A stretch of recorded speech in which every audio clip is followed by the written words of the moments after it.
There is one variable, which is why I can't give 100% guarantee. There's one variable in my system. That is y'all. That's us, the human being. If you do follow the system, you're gonna get a bag, a big one, if you want it. Are y'all ready for land trust and revocable trust? I will say this, see, it didn't start this way, y'all.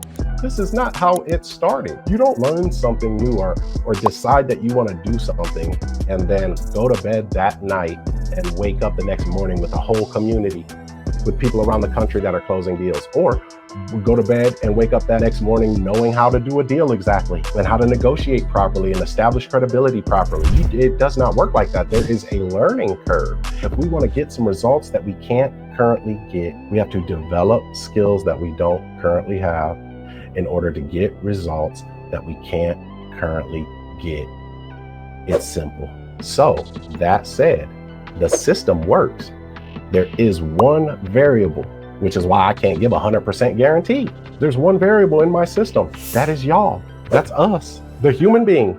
If you do follow the system, I do know you're gonna get a bag, a big one, if you want it. Big old one. Why do we buy with a land trust? Now, I went over a graph with y'all that showed y'all that land trust and how we structure our deals and remain private, invisible, and bulletproof. I'm gonna go over that more in depth on day 4. Now I'm giving you guys an overarching view. Remember, overarching. So we buy in land trust for a lot of different reasons. Anonymity, asset protection, asset segregation, and then trusts are the only entities that avoid probate. That's why we put our bank accounts in personal property trusts, because if you have a bank account and it's not in a trust, and when you die, because we all do that, that bank account's going into probate, it's getting frozen. But if it's a trust, on the other hand, well, as soon as you die, that is now your successor of beneficial interest. It's a beautiful thing. So we're protected. We're protected and we plan our estate because we plan on being wealthy and we want that to go on for generations. So we can control the assets that we built from the grave, the gift that keeps on giving. Now, some states are not land trust states. They are living revocable trust states. Iowa, for an example.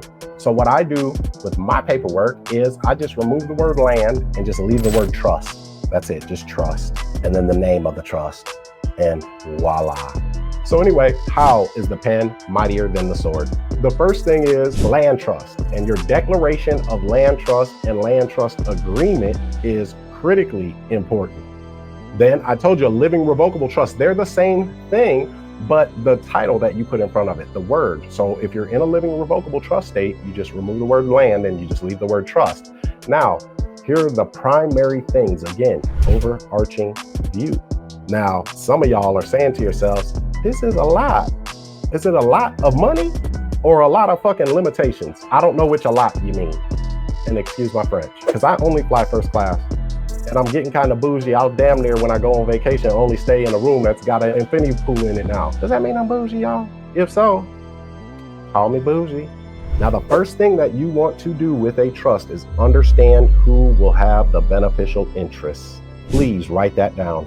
You want to know who will have the beneficial interests and how those will be assigned. So your standard assignment of beneficial interest. The next thing is not only your trustee, but your appointment of land trust replacement trustee or your successor trustee. So having 2 trustees is critically important, and we control both of them. They're just figureheads because we only need them 2 times, y'all.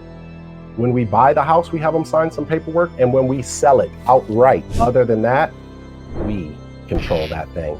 We sign paperwork, as agent, our alter ego.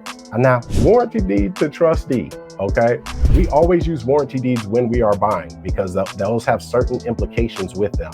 And I get in deep on that, when we're into some deep stuff. Okay, trust owns, you control it. Now, I told you what assigning the beneficial interest means, but you're also going to assign a successor of beneficial interest. So when you die, who gets?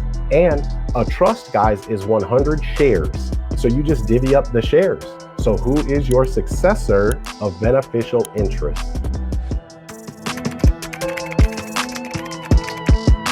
I'm gonna see you guys February 22nd through the 25th in Houston, Texas for the GoGetter Family's How to Break the Real Estate Money Code 2.